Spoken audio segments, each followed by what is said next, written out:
Bonsoir, bonsoir à toutes et à tous. Bienvenue dans ce Sens Public. Comme tous les soirs, je vous propose 90 minutes de débat et de reportage pour prendre du recul sur l'actualité, pour comprendre, chercher à comprendre les mutations de notre société. Et voici le sommaire de ce 16 mai. Emmanuel Macron promet 2 milliards de baisse d'impôts pour les classes moyennes. Mais où trouvera-t-il les financements sans creuser encore un peu plus le déficit? Pourquoi une telle frénésie d'annonces, de déplacements, d'interviews médiatiques? On analyse la stratégie présidentielle et le réalisme de ces promesses économiques dans un instant. Et puis pour notre débat de société, cette question: pourquoi les Français boudent-ils la viande? La consommation baisse régulièrement depuis 3 ans. C'est une bonne nouvelle pour la planète, mais la vraie raison de cette désaffection, c'est le prix. Les gens achètent beaucoup moins de viande, achètent moins de poissons, achètent beaucoup moins de produits qui sont à forte valeur ajoutée, qui sont chers. Et donc, on a constaté qu'un quart des Français avaient réduit tout simplement leur consommation alimentaire depuis le début de l'année. Comment réduire notre consommation de viande sans faire disparaître les éleveurs et leurs prairies qui façonnent le paysage français depuis des siècles? Le défi est à la hauteur des enjeux médiatiques. On le relève avec nos invités dans 3 quarts d'heure. Mais d'abord, Emmanuel Macron au contact des Français. Retour sur ses déplacements censés nous permettre de passer à autre chose, Samia Dechir. Ouvrir d'autres fronts pour tourner la page de la réforme des retraites. Depuis la validation de la loi par le Conseil constitutionnel, Emmanuel Macron multiplie les annonces et les déplacements de terrain. Fin avril, il ouvre le bal à la Conférence nationale du handicap et sort le carnet de chèques pour améliorer l'accessibilité des lieux publics aux personnes en situation de handicap. Une vieille promesse non tenue. L'État va consacrer 1,5 milliard d'euros. C'est une ligne budgétaire lourde qui doit être suivie d'effets. Début mai, direction la Charente-Maritime. Son ministre de l'Éducation nationale est sur place, mais c'est Emmanuel Macron qui vient annoncer en personne débloquer 1 milliard d'euros par an pour réformer le lycée professionnel. C'est pas simplement une réforme dont je suis venu parler aujourd'hui et sur laquelle nous travaillons depuis maintenant 1 an avec les ministres. Je dirais que pour moi, c'est une cause nationale. Après l'éducation, l'industrie. Quelques jours plus tard, le chef de l'État est à Dunkerque. Là encore, pas de ministre au micro. C'est lui qui vient annoncer l'implantation prochaine d'une usine de batteries électriques avec 3000 emplois à la clé. 5 milliards 200 millions d'euros d'investissement. Hier, le sommet Choose France, marqué par un record de 13 milliards d'euros d'investissements étrangers. Aujourd'hui, la visite de l'Institut Curie sur la recherche biomédicale. Le rythme ne faiblit pas. Omniprésent sur le terrain, Emmanuel Macron reste en mouvement pour contrer l'image d'un pays paralysé par sa réforme des retraites. Et pour décortiquer cette stratégie présidentielle, j'accueille Mathieu Souquier. Bonsoir et bienvenue. Vous êtes consultant essayiste spécialisé en sciences politiques. Stéphanie Villers, bonsoir. Bonsoir. Bienvenue vous aussi, conseillère économique chez PwC France. Jean Garrigue, bonsoir. Bonsoir. Bienvenue, historien, président du comité d'histoire parlementaire, auteur de ce livre Élysée contre Matignon, le couple infernal, publié chez Talendier. J'accueille également Émilie Zapalski. Bonsoir Émilie. Bonsoir Thomas. Spécialiste en communication politique, éditorialiste pour Sens Public. On va parler de l'annonce principale du jour, enfin d'hier soir, les 2 milliards pour les classes moyennes, un peu plus tard. Donc je vous demandais dans vos premières interventions de ne pas trop y faire référence, voire pas du tout, ce serait idéal. Mathieu Souquier, qu'est-ce que vous retenez, vous, de l'interview d'hier soir? Pas du tout les 2 milliards du coup. Bon, ça tombe bien. Mais pas du tout les 2 milliards. Oui. Non, d'abord je note qu'il y a un changement radical de stratégie, en tout cas en matière de communication. Il y avait une parole rare chez Emmanuel Macron, ça faisait des mois et des mois que c'était comme ça. Et là, en quelques semaines, il parle comme rarement on a entendu un président parler. Même à l'époque de Nicolas Sarkozy, qui était sur le terrain tous les jours, qui déclenchait une nouvelle actu tous les jours, qui comment rythmait l'agenda politique tout seul. Là, pour le coup, il y a un nombre de prises de parole démultipliées assez étourdissant. Avec un risque. Un 13h, un 20h, des interviews à la presse écrite, des interviews à la presse étrangère, des interviews fleuves, des visites de terrain qui donnent lieu à chaque fois à 1 son, 2 sons, 3 sons, 5 sons. On a l'impression qu'ils s'arrêtent tous les 20 mètres pour dire quelque chose de différent de ce qu'il disait juste avant. Donc forcément, quand on parle beaucoup, c'est éventuellement qu'on a plein de choses à dire. Je ne sais pas s'il a plein de choses à dire, mais je crains en tout cas pour lui qu'on ne retienne pas grand-chose. Jean Garrigue, je reste avec vous sur peut-être le coup d'œil dans le rétroviseur. Le parallèle quand même avec Nicolas Sarkozy, on peut le faire. Oui, on peut dire le président jupitérien est devenu hyper-président, c'est un peu ça. Cela dit, l'hyper-présidence, c'est-à-dire le fait d'être quand même omniprésent sur le terrain à part au moment de la crise des retraites, ça a plutôt été aussi une de ses manies depuis qu'il est arrivé. Il a été peu de temps jupitérien et puis très vite. Et la séance qu'on vit aujourd'hui, me semble-t-il, ressemble un tout petit peu quand même à celle de sortie des Gilets jaunes. Il y a aussi besoin d'être là en permanence, de montrer qu'on a de la proximité, de l'empathie éventuellement, et qu'on a des choses à dire, parce qu'on sort on essaie de sortir d'une... Mais moi, je trouve que les visites de terrain, quand il est au contact des Français, alors il y a les casserolades, comment il les évite, il y a le fait de trouver toujours une étape un peu surprise pour éviter les casserolades. Je pense qu'en termes de communication, c'est plus efficace que l'interview dans un 20h un peu solennel, un peu traditionnel. Je le pense aussi, mais je trouve quand même... alors, je sais qu'il y a beaucoup de Macron-bashing, etc., et qu'il il en est largement responsable. J'ai l'impression que ça s'est un tout petit peu amélioré en termes de style. Je veux dire qu'il y a quelque chose d'un petit peu plus authentique, j'allais dire, dans son discours. Et quand il se retrouve alors sur le terrain, là, finalement, il est à l'aise, parce que et il y a des choses à dire, parce que c'est du concret, c'est du vrai, c'est du... Maintenant, est-ce que ça convainc les Français? Est-ce que le gap, le déficit, pour pas employer un mot anglais, déficit de crédibilité va être comblé de cette manière? J'ai beaucoup de doutes parce que historiquement, on voit bien que c'est très difficile. Une fois que la défiance est installée, c'est très compliqué d'y revenir. Alors évidemment, quand il y a autant de prises de parole, autant de messages différents à transmettre, le risque, c'est que les Français, que nous aussi, observateurs, on s'y noie un petit peu. Stéphanie Wiener, moi... Il y a un message que je pense important cette semaine, c'est celui de l'attractivité française.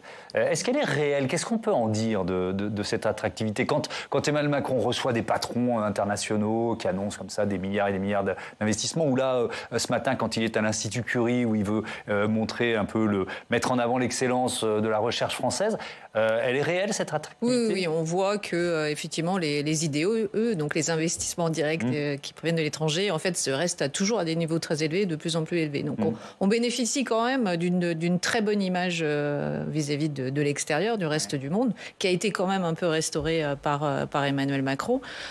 Et on le voit bien à travers Choose France, où véritablement les entrepreneurs, les entreprises étrangères se sont déplacées. Et on a même eu Elon Musk, c'est quand même une première.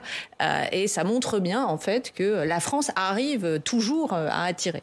N'empêche qu'au niveau international, on sait qu'il y a quand même une agence de notation qui nous a dégradé notre dotation, avec Fitch, qui a adressé un message à l'ensemble de la communauté internationale pour dire attention quand même, les Français manquent de rigueur, et le fait que la population n'accepte pas la réforme des retraites, eh bien ça peut amener le gouvernement à faire davantage de dépenses pour essayer d'apaiser les tensions sociales, et ça veut dire des déficits supplémentaires.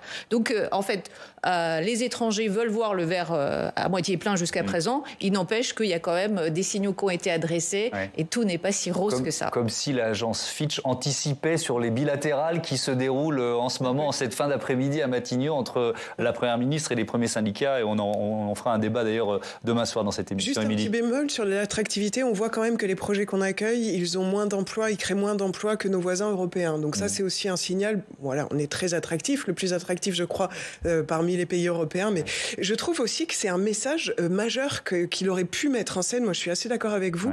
C'est quelque chose qui marque les esprits, parce qu'après la crise Covid, avec l'Ukraine, on a en tête, je pense, dans la majorité des Français et des Françaises, en tête, cette idée qu'il faut réindustrialiser la France, que ça a été une grosse bêtise pendant ces 30 ou 40 années d'avoir laissé ça. Et c'est vrai que j'ai l'impression que ce message, il a été un peu noyé parmi tous les différents messages qu'il nous a donnés, et il aurait pu centrer là-dessus encore plus fort que hier au moment de Choose France et la semaine dernière, où c'était vraiment une séquence industrie.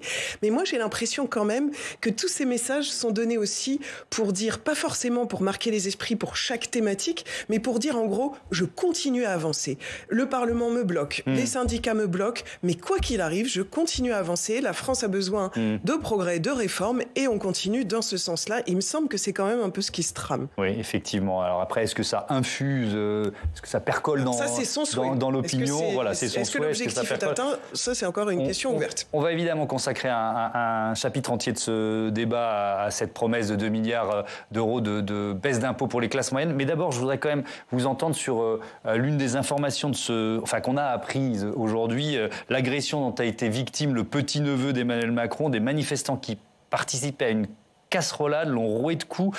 Alors c'est à la sortie, il possède une chocolaterie à Amiens. 8 personnes ont été placées en garde à vue. Ça s'est passé juste après l'allocution présidentielle. Brigitte Macron dénonce la lâcheté, la bêtise et la violence des agresseurs. Est-ce qu'il faut en tirer... Enfin, Mathieu Suguer, que dit moi j'emploie le terme de lynchage, que dit ce lynchage de l'état de notre pays, d'après vous? On franchit même là une petite étape, et je parle sous le contrôle de l'historien. Il y a effectivement une montée des violences verbales, des menaces et des violences physiques à l'encontre des élus. Y compris les élus locaux qui sont normalement les plus populaires, ceux qui gardent une cote de confiance. Voilà. Ça, effectivement, ça monte et c'est une tendance récente. Et ça traduit le fait que l'attachement à la démocratie s'effrite et que le rejet du système se mue bien souvent en détestation de ceux qui l'incarnent. Voilà. Il y a le rejet du système. Là, on est quand même dans la bêtise absolue, parce que c'est le petit neveu qui a... on va jusqu'où dans le cercle macronien, quoi. Les menaces et les agressions, elles portaient sur les élus eux-mêmes, sur le personnel politique soi-même. Là, on est sur un membre de la famille. Je dirais pas un membre de la famille proche. Alors, c'est pas le premier cercle non plus. Donc, on franchit effectivement un cap. Alors, ça dit quand même quelque chose. Il y a un rejet de la réforme des retraites qui, là aussi, se mue en un rejet du pouvoir, d'une façon de gouverner et donc de celui qui gouverne. Et il y a quand même, avec Emmanuel Macron, un niveau de détestation, comme on l'a rarement observé s'agissant du premier personnage de l'État. Jean Garrigue, votre analyse d'historien sur ce qui vient de se passer? C'est que la pulsion régicide, elle s'est... au sens figuré des choses, mais vous voyez, cette pulsion régicide ressurgit dans des périodes de crise profonde comme celle-là, et que, effectivement, comme le dit Mathieu, le divorce avec les institutions se mue en un rejet de ceux qui l'incarnent. Et ce rejet est particulièrement fort par rapport à Emmanuel Macron, le style Macron, la manière dont il a incarné la présidence. On l'a vu d'ailleurs se détériorer, et ça n'a pas commencé avec le deuxième quinquennat, en réalité, ça fait longtemps. Et cette crise des retraites a fait exploser cette espèce de rejet, d'incarnation, qui en dit long, j'allais dire malheureusement, sur le fonctionnement de nos institutions, sur l'idée que les gens se font d'une sorte de monarchie républicaine omnipotente, ce qui n'est pas le cas en réalité. C'est-à-dire que, au fond, Macron n'est pas responsable de tous nos maux, mais tout ça remonte vers lui. Alors, je veux bien entendre ça, mais il y a aussi une part, pardon de vous interrompre, il y a aussi une part de responsabilité d'autres personnalités politiques qui, alors pour certaines, qui ont rappelé, on a déjà coupé la tête d'un roi en France, etc. Vous avez totalement raison. C'est pas neutre quand on est un homme ou une femme politique, quand on tient de tels propos. Mais quand vous avez eu ce député, je crois que c'était de la France Insoumise, qui avait la tête, le ballon, la tête de Macron qu'il écrasait de son pied. Enfin, tous ces symboles-là, si vous voulez, infusent dans la tête des gens. Et même, j'allais dire, la violence à laquelle qui est verbale en général, à laquelle on assiste à l'intérieur de l'Assemblée nationale, ça libère aussi des pulsions chez les citoyens. Donc, on est dans une période de crise, les gens ont peur, les gens sont mal, etc. La société est fracturée. Mais si en plus, vous avez des politiques qui vous exonèrent de cette responsabilité. Et puis avec un effet boomerang, parce que ce sont les politiques, vous le disiez vous-même, et des élus de terrain qui finissent par en être les victimes. Quand même, la radicalité des discours, la radicalité des discours, elle n'est pas nouvelle.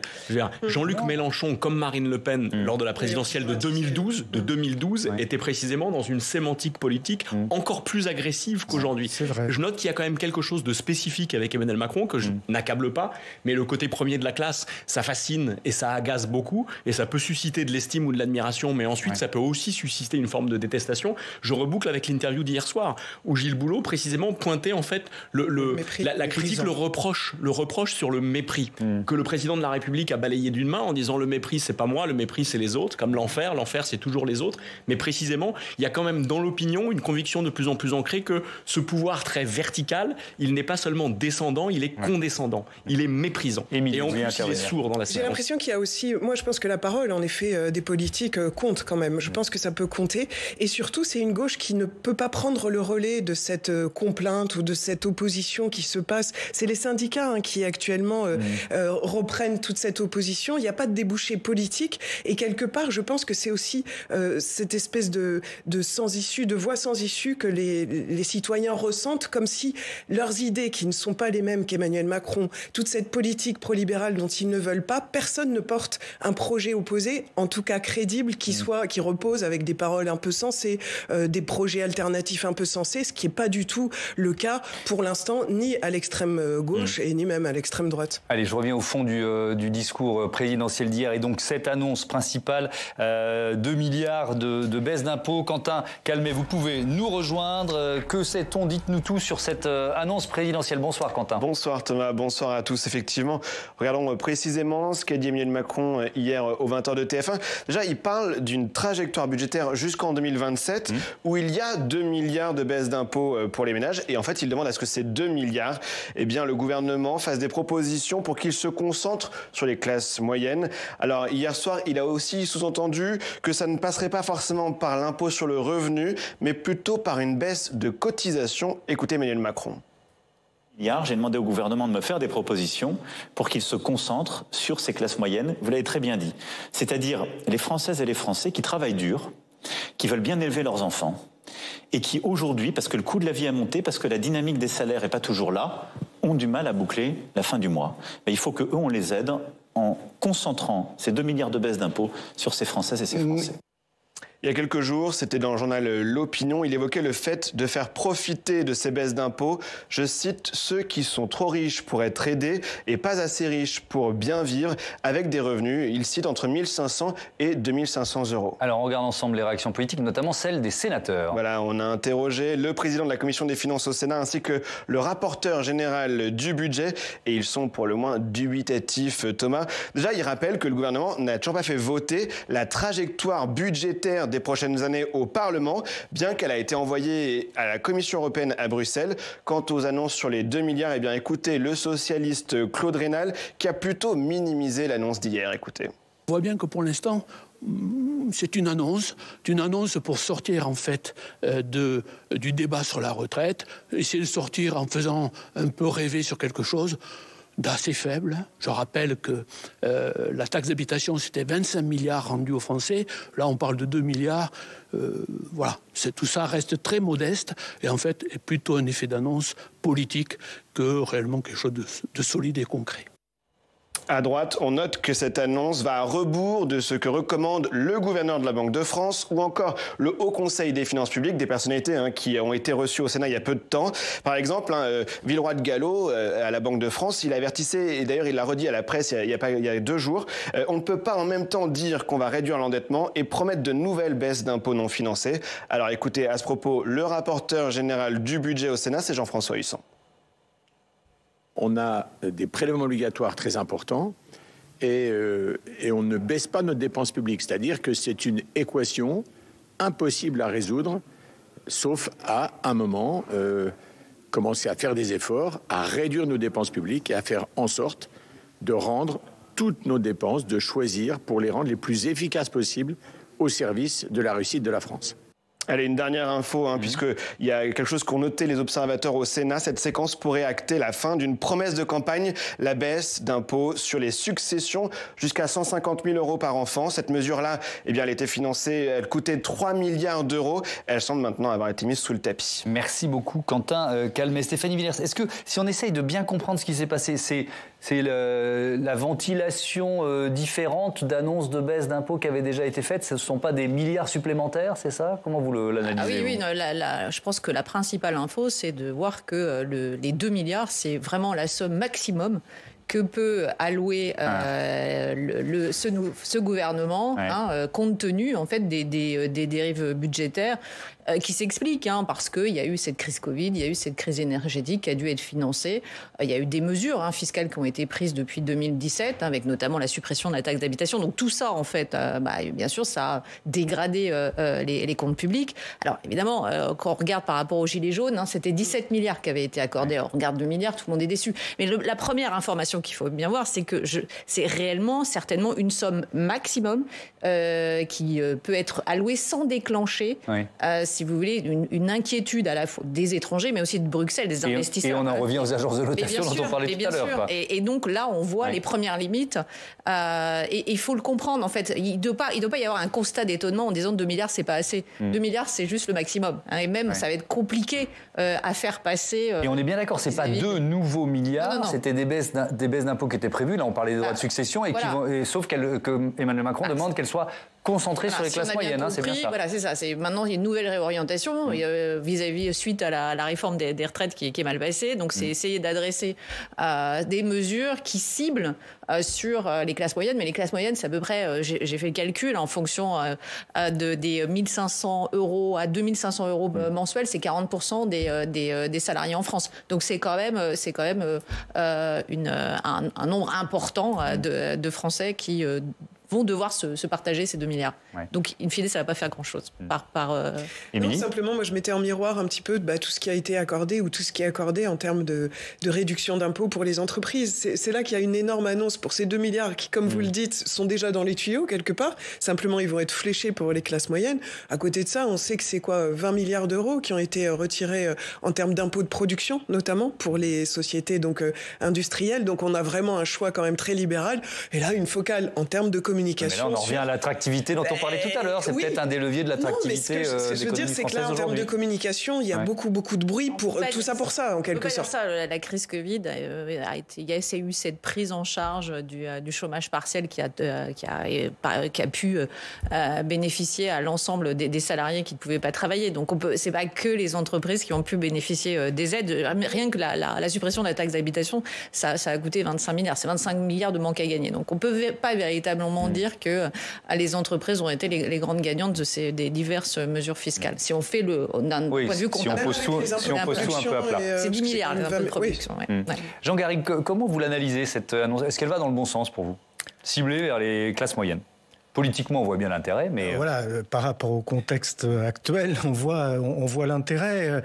Ce bloc des classes moyennes, c'est un enjeu majeur, et particulièrement en ce moment. Ça l'a toujours été. Et Valéry Giscard d'Estaing en avait fait un peu son totem, 2 Français sur 3 dans les années 70, mais dans une période où cette classe moyenne était relativement homogène, elle était en pleine croissance, elle regardait positivement vers l'avenir, et donc pouvait constituer le socle d'une politique, je dirais, d'un électorat.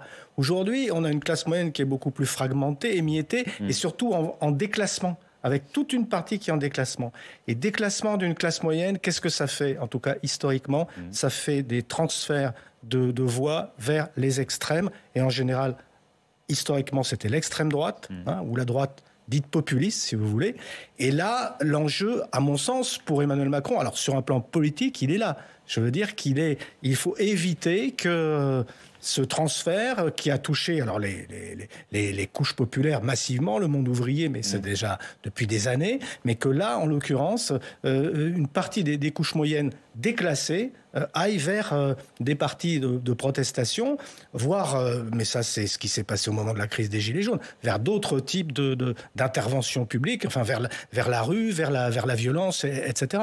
Donc il y a un enjeu sur les politique derrière ça. C'est un enjeu, d'ailleurs, presque, ça dépasse même la politique pure. Enfin, c'est quelque chose de socio-culturel. C'est qu'il faut que ces classes moyennes-là se ressentent encore comme des classes moyennes. Parce que ce qui mobilise les classes moyennes de tout temps, c'est de ne pas se sentir déclassées. C'est la distinction qui est faite entre ces classes moyennes et les couches populaires. C'est comme ça que ça fonctionne. Oui, évidemment. Avec une question de cohérence, quand même, Mathieu Souquier. Moi, ma première réaction, quand j'ai entendu le chef de l'État dire ça, je me suis dit, ça veut dire quoi? Ça veut dire que le quoi qu'il en coûte, finalement, on ne l'a pas abandonné totalement. Enfin, vous voyez, ça fait des mois que et le chef de l'État et les ministres Bruno Le Maire et Gabriel Attal nous disent, le quoi qu'il en coûte, c'est terminé. Il y a un côté assurément opportuniste, peut-être même quand même un peu cynique, puisque précisément, il s'agit d'habiller différemment, en fait, des choses dont on a déjà parlé. Donc cette dimension-là, elle paraît évidente. Je ne sais pas si ça suffira à gommer l'image qui colle quand même à Emmanuel Macron, qui est celle qu'on a collée déjà à Nicolas Sarkozy de président des riches. C'est-à-dire que la politique fiscale qui a été menée depuis 6 ans, effectivement, a été tournée vers l'attractivité en fait de notre économie. Donc de ce point de vue-là, ça a marché, mais il reste quand même le président des riches ou le président des patrons. Patrons étrangers qu'il recevait en grande pompe à Versailles, symbole particulier, hier ou avant-hier, je ne sais plus. Donc voilà, cette dimension-là, elle existe. Ensuite, tout de même, sur la dimension très conjoncturelle, très présente, très actuelle du sujet, vos collègues du CEPREMAP, et en particulier Claudia Sénic, en fait, pilotent des travaux sur le lien sur l'économie du bonheur et sur le lien entre le mal-être et la prospérité économique. La dernière livraison en fait du CEPREMAP décrit bien 2 choses. Le mal-être continue de monter dans ce pays, en dépit par exemple du chômage qui recule. On sait depuis Lionel Jospin en particulier qu'il ne suffit pas de faire reculer le chômage pour faire reculer l'extrême droite. C'est plus compliqué que ça. Et donc en dépit des très bons résultats en fait sur le front du chômage, on voit bien que le mal-être continue de progresser, et avec 2 ressorts particuliers. Un ressort très conjoncturel qui est l'inflation. L'inflation, effectivement, ça pèse de façon très forte sur le moral des gens et ça alimente leur mal-être. Et une deuxième dimension beaucoup plus structurelle, la menace climatique, qui désormais, en fait, dans toutes les strates de la population, pèse sur le moral et alimente le sentiment de mal-être. Donc il est sans doute important que sur l'inflation, comme le fait déjà le gouvernement, on envoie des signaux, et en particulier aux classes moyennes, le plus vite possible, mais que aussi sur la menace climatique et la planification environnementale, qui est censée être une des priorités en fait de ce quinquennat, on avance peut-être plus vite. Ouais. Alors vous parliez de l'inflation, c'était évidemment l'un des messages portés par le président de la République hier, et ça va nous permettre d'ouvrir un chapitre sur le poids ou la crédibilité de la parole présidentielle, puisque voilà ce que dit Emmanuel Macron. Il dit je veux traquer les marges exceptionnelles des grands groupes agroalimentaires et rouvrir les discussions avec la grande distribution. On écoute. Donc oui, on va remettre un peu tout le monde autour de la table pour essayer de baisser certains prix pour accompagner nos compatriotes. Et l'objectif, c'est qu'on absorbe en quelque sorte cette inflation d'ici à l'automne pour, j'espère, revenir dans des terres plus connues et plus normales. Stéphanie Villers, de quel levier dispose l'État pour faire baisser l'inflation? Est-ce qu'il peut tordre le bras de ces géants mondiaux dont on parle, géants mondiaux de l'agroalimentaire? Oui, là il tente le name and shame, parce que en fait les négociations sur les prix alimentaires ont eu lieu le 1er mars. Donc les entreprises productrices ont pu négocier des hausses de prix. Et c'est compliqué après, normalement les négociations sont annuelles, de revenir voir les producteurs en disant non, il faut renégocier à la baisse. Alors, eux, ils restent droit dans leur botte en disant mais non, mais c'est annuel les négociations. Donc en fait, il y a un peu un jeu un rapport de force un peu biaisé, fallacieux, parce que bien sûr, eux, on voit bien que les prix des matières premières, notamment agricoles, sont en train de baisser. Donc normalement, en fait, on devrait petit à petit voir un tassement de l'emballement des prix qu'on avait connu. Il y a eu un peu le même discours sur l'énergie, notamment. Voilà, la même critique sur des marges qui restent exceptionnelles ou surdimensionnées par rapport à la réalité du marché. Voilà, mais il va y avoir un retour à l'équilibre. Elle a raison, de toute manière, le marché, c'est quand même un rapport d'offres et de demandes, sauf qu'il y aura un décalage dans le temps, forcément. Et je pense que le gouvernement, la seule option qu'il peut mettre sur la table, c'est la pression en disant revenez renégocier. Les distributeurs sont d'accord pour essayer. Il peut le mettre en scène, ça, le président de la République? Ah oui, le retour d'une sorte de ronde de négociation entre les géants de l'agroalimentaire et la grande distribution. Là, c'est en train d'être mis en place. C'était la semaine dernière, ça a commencé jeudi, en fait, pour essayer de trouver un point d'entente en motivant les producteurs pour qu'ils arrivent à baisser leur prix plus tôt. Mais il faut quand même donner leurs arguments des producteurs. Ils se disent, oui, mais OK, là, les prix des matières premières sont en train de diminuer. Mais est-ce que ça va être pérenne? Est-ce que ça va être durable? Eux, c'est le même. Ils ont cette problématique-là. Bien sûr. Jean-Garrigue, sur la question de la crédibilité de la parole d'Emmanuel Macron, il nous a donné une borne, c'est les 100 jours. Donc on va tous, à ce moment-là, reprendre ce qu'il avait annoncé et évaluer puis alors comme il y a eu d'autres annonces et d'autres promesses depuis, évaluer sa capacité à tenir sa parole. J'avoue que j'avais pas très bien compris, puisque je répète, les 100 jours, c'est quelque chose qui faisait référence à une situation qui était celle de Franklin Roosevelt, où il avait une majorité, où il était capable de véritablement changer les choses, où il avait la confiance de son peuple. Ce qui est un peu l'inverse de la situation d'Emmanuel Macron. Donc on est en situation... Moi, ce qui me frappe dans cette situation, je prends un peu de recul si vous voulez, mais c'est à quel point ce monarque républicain qui s'est construit sur le volontarisme et à qui on fait tout remonter, en fait, finalement... Mais ça, c'est un peu tous les présidents de la République. Mais tout à fait. C'est la Ve République qui veut ça. Quoi. À quel point on s'aperçoit que finalement ces marges de manœuvre sont extrêmement réduites, non seulement par rapport à la confiance ou l'absence de confiance des corps intermédiaires ou des Français, mais par rapport aux contraintes. On l'a vu tout à l'heure à propos de ces 2 milliards qui ne représentent pas grand-chose parce qu'il y a des contraintes européennes. On le voit par rapport à ces grands groupes qu'il est très difficile de faire fléchir. Donc, vous voyez, oui, mais enfin, il ferait rien et il baisserait les bras, on lui reprocherait aussi. Ah non, mais tout à fait. Mais je veux dire que ce qui est frappant, c'est que nous avons une image d'un président omnipotent, enfin le président sous la République, et qu'en réalité, on voit bien qu'il dispose finalement d'assez peu de marge de manœuvre. Oui. À une nuance près, si je peux rebondir sur ce que à une nuance près, vous en parliez tout à l'heure, avec le Covid, on a redécouvert les vertus en fait de l'économie administrée.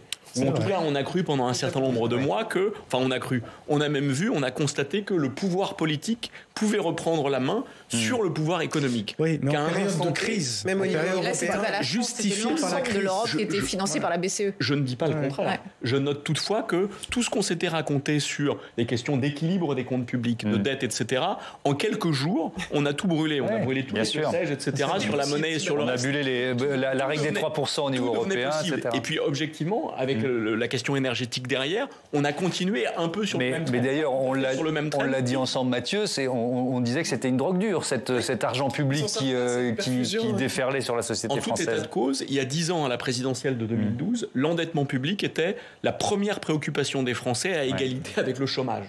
20 ans après, je crois qu'elle est reléguée à la 17e ou à la 18e place. L'endettement public n'est plus du tout un sujet. Donc c'est vrai que si vous justifiez par exemple votre réforme des retraites avec la question de l'équilibre des comptes publics, vous êtes sûr dans l'opinion de ne pas faire recette. Et c'est d'ailleurs pour ça que c'est pas l'argument qui a été porté en premier, alors que c'était peut-être le meilleur argument. Un mot là-dessus quand même. Oui, mais en fait, on voit qu'il y a quand même une incompréhension des mécanismes économiques qui effectivement reposent sur la confiance. C'est-à-dire que si la BCE, qui est notre organe, qui nous permet en fait d'avoir des liquidités et d'accord pour financer avec un plan en disant je vous finance pendant toute cette période Covid, mais après en fait on va tous collectivement les 19 pays de la zone euro aller vers plus de rigueur parce qu'on peut pas faire marcher comme ça la planche à billets parce qu'autrement la monnaie, l'euro vaudrait plus rien. Si l'Argentine a essayé de faire ça, plein de pays sous-développés ou en voie de développement, ça s'est toujours mal fini. Donc en fait il faut maintenant en fait réduire la voilure forcément parce que en fait on vit à crédit. En fait ce sont les investisseurs internationaux qui croient en notre monnaie et qui veulent bien nous prêter de l'argent. Le jour où en fait on voit qu'on ne rembourse pas nos dettes, ça va poser un immense problème.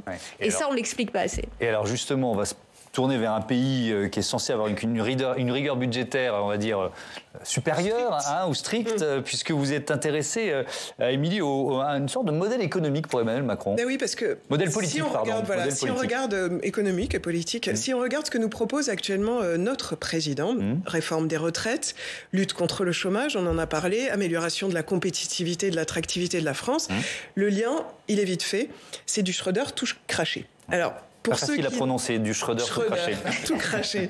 Alors pour ceux qui ne se seraient pas intéressés à l'histoire politique récente de l'Allemagne, Gerhard Schröder, c'est l'ancien chancelier social-démocrate qui était donc chancelier entre 1998 et 2005. Et alors l'Allemagne vivait à l'époque une situation assez catastrophique. On l'appelait l'enfant malade de l'Europe. C'était surtout lié à la réunification avec l'Allemagne de l'Est. Et le chancelier a décidé de lancer l'agenda 2010. Donc c'était un train de réforme très très radical sur le marché du travail, le financement des retraites, les dépenses publiques, un train de réforme qu'il a assumé, qu'il a réussi à imposer à son pays, mais au détriment de sa popularité. En gros, à l'issue de cette séquence, il ne sera pas réélu, mais ce n'était pas son point important. L'essentiel pour lui, c'était de penser à agir pour son pays, de transformer son pays, et c'est là que j'ai vu quelques ressemblances avec Emmanuel Macron, même s'il ne peut pas être réélu président. Oui, effectivement. Donc en quoi il s'inspire, notre président, du style Schröder? Alors, si on fait un petit retour en arrière, on avait, durant la crise des Gilets jaunes, et on en parlait tout à l'heure, un Emmanuel Macron qui avait plutôt cherché à se faire aimer en satisfaisant les demandes. Il avait arrêté la hausse de la taxe carburant qui avait été le déclencheur du mouvement des Gilets jaunes et il avait offert 17 milliards d'euros en termes de pouvoir d'achat. Cette fois-ci, dans le cadre de la réforme des retraites, on est sur quelque chose de complètement différent. C'est une option différente, beaucoup plus schrödienne. Il décide finalement de se sacrifier pour le bien de la France et il assume en quelque sorte son impopularité. Et si vous écoutez bien, la rhétorique qu'il emploie depuis quelque temps en témoigne. On a eu le 22 mars, aux 13h de TF1 et France 2, Emmanuel Macron qui nous demandait « Est-ce que vous pensez que ça me fait plaisir cette réforme ? Non. J'aurais voulu ne pas la faire. Ce n'est pas un luxe ni un plaisir, c'est une nécessité pour le pays. » Il en rajoutait en expliquant « Entre les sondages de court terme et l'intérêt général du pays, je choisis l'intérêt général du pays. S'il faut endosser l'impopularité aujourd'hui, je l'endosserai. » Et hier, au moment du JT de 20h, il a réitéré un petit peu les mêmes propos. On l'écoute. C'est bon pour ma pomme de faire ce qu'on fait sur les retraites, de porter des textes difficiles, de subir et d'accepter l'impopularité qui va avec? Est-ce que c'est bon pour ma pomme? Voilà, on n'a pas bien entendu, c'est le début de la phrase. C'est toujours dans le style macronien, avec ces petits mots comme ça, un peu désuets. Mais c'est nouveau, en quelque sorte, parce qu'Emmanuel Macron, il assume là le fait d'être détesté par sa population, qui critique les réformes que lui juge indispensables pour le pays, pour que la France retrouve sa véritable place économique et son poids. Et il estime même qu'on le remerciera plus tard, finalement. Alors, est-ce que ça peut marcher toujours en comparant avec l'époque Schröder? Alors, c'est vrai que les réformes de Schröder avaient porté leurs fruits. Ça avait réduit énormément le taux de chômage de 12% à 4%. Ça avait amélioré la compétitivité. Ça avait fait baisser la part de l'État dans les dépenses publiques. Mais attention, parce qu'il y a eu quand même des conséquences très négatives sur la société, avec une augmentation des inégalités sociales, une augmentation aussi de la pauvreté. Alors moi, je me suis dit, et puis par rapport à ce qu'on se disait à l'instant, que si Emmanuel Macron voulait absolument, et c'est ce qui semble être, laisser une trace dans l'histoire comme l'ancien chancelier allemand l'a fait, sans trop causer de dégâts sociaux, il aurait peut-être pu s'intéresser à cette question de la démocratie qui est vraiment tellement au cœur des discussions et des polémiques en ce moment, et trouver peut-être des moyens qui permettraient aux Français d'être plus rassurés, d'avoir à nouveau confiance en leurs responsables politiques. Mais bon, c'est pas du tout le sens que ce pro-libéral a pris. Ce Schröder à la française choisit plutôt un axe un petit peu plus strict. Merci beaucoup, Émilie, pour cette analyse. Et alors, justement, ce qui est intéressant, si vous parliez de la perception par l'opinion du passage en force dans le cadre de cette réforme des retraites, il y a un nouvel épisode, et c'est l'une des informations de cette journée, puisque face à la proposition de loi du groupe Lyot, je vous le rappelle, pour abroger les 64 ans, les députés des 3 groupes qui composent la majorité présidentielle, donc Renaissance, Horizon et Modem, ont décidé de brandir l'article 40 de la Constitution qui dit « Ceci, les propositions et amendements formulés par les membres du Parlement ne sont pas recevables lorsque leur adoption aurait pour conséquence soit une diminution des ressources publiques, soit la création ou l'aggravation d'une charge publique. » Alors, c'est intéressant, Mathieu Souquier, c'est quoi, une sorte de nouveau bras de fer institutionnel là, auquel on va insister, notamment avec Éric Coquerel, le président France Insoumise, je le rappelle, de la Commission des Finances, ça va se jouer là. Et la perspective que soit de nouveau en fait escamoter le débat au Parlement. Le débat n'a pas eu lieu et désormais on le reproche au président de la République autant que d'avoir porté la réforme sur le fond, le fait qu'il y ait un recul démocratique en même temps qu'une régression sociale. Et donc évidemment, ce qui risque de se passer là précisément dans les prochaines semaines pourrait réalimenter ça. Et ça, pour le coup, encore une fois, c'est très bien parce que c'est un style de pouvoir qui du coup devient précisément critiqué, contesté. La réforme, c'est une chose, et la réforme impopulaire, c'en est une effectivement en particulier, parce que c'est imposé l'idée désormais qu'un bon gouvernant, c'était un gouvernant courageux, et donc quelqu'un qui prenait en fait des mesures impopulaires. Donc Emmanuel Macron surfe là-dessus. Juste en trait d'image, je termine sur ce point, parce qu'il y a quand même cette ambivalence. Dans les traits d'image, il demeure le fait qu'Emmanuel Macron est un président compétent en matière économie. C'était d'ailleurs son ADN dès le départ, c'était quelqu'un qui était censé bien connaître le monde de l'économie et le monde des entreprises. Il l'a démontré depuis 5 ou 6 ans.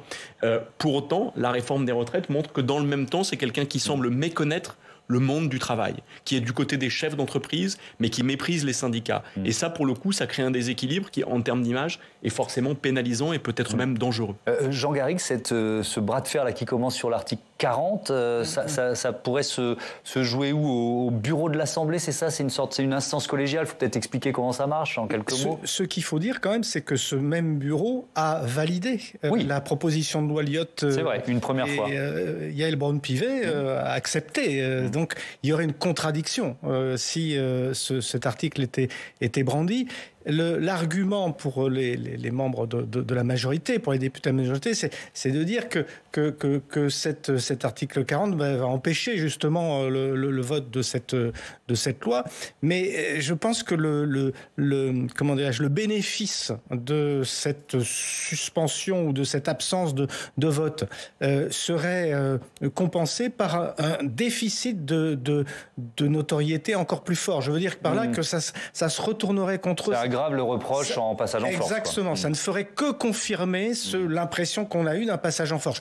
Il faut rappeler, malgré tout, parce que j'essaie quand même quelquefois de compenser un peu les choses, ce qui a abouti au non-vote de l'Assemblée au départ, c'est aussi la stratégie d'obstruction d'une partie de l'opposition, de la France Insoumise. Ça a été aussi une partie du problème. Mais là, en l'occurrence, on ne comprendrait pas, si jamais d'ailleurs ils n'utilisent pas l'article 40, mais que malgré tout ils fassent de l'obstruction, on ne comprendrait pas qu'ils recourent à ce qu'ils ont eux-mêmes reproché à l'opposition. J'entends vos arguments à l'un à l'autre et je suis d'accord sur le fond. Mais alors, si on reprend le texte de cet article 40, Stéphanie Villers, effectivement, il y a une question sur l'aggravation, la diminution des ressources publiques ou la création ou l'aggravation des... Si on revient si on détricote les 64 ans, cet argument, il est recevable quand même. Absolument. Économiquement. C'est pour ça que ça, par exemple, en Allemagne, ça a marché. Pour revenir avec Schröder, les mesures, c'est que en Allemagne, c'est inscrit dans la Constitution en fait que l'Allemagne ne peut pas en fait se lancer dans des dérives budgétaires de manière trop imprudente.